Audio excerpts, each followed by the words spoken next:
Samedi, le président iranien Mahmoud Ahmadinejad s'est rendu à Kondab afin d'inaugurer des installations d'eau lourde, une substance qui sert notamment à transformer l'uranium en plutonium. De sources iraniennes, ces installations ont commencé à fonctionner depuis un mois déjà. Elles sont capables de produire 16 tonnes d'eau lourde par an et sont protégées par des dizaines de missiles antiaériens que les journalistes n'ont pas le droit de photographier.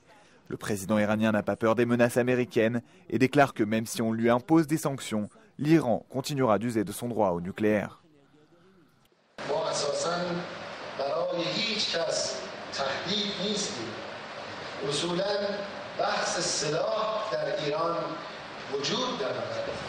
À Téhéran, on est intimement persuadé qu'Israël a l'intention d'attaquer ses installations nucléaires. Ahmadinejad souligne que le projet iranien ne constitue pas une menace contre Israël.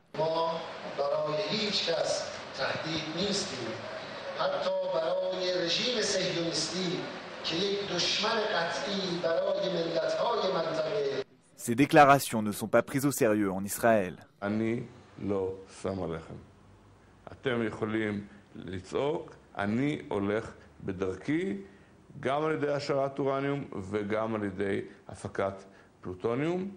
Les États-Unis, pour leur part, tentent désespérément de convaincre la Chine et la Russie de ne pas s'opposer à des sanctions économiques contre l'Iran.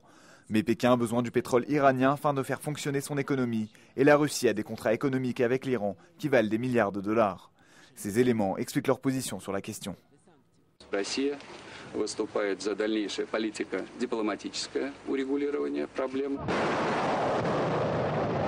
Alors que les États-Unis se préparent à mettre en place une coalition indépendante contre l'Iran, en dehors du Conseil de sécurité, tout porte à croire que Téhéran a anticipé la décision d'éventuelles sanctions à son encontre et se prépare au combat.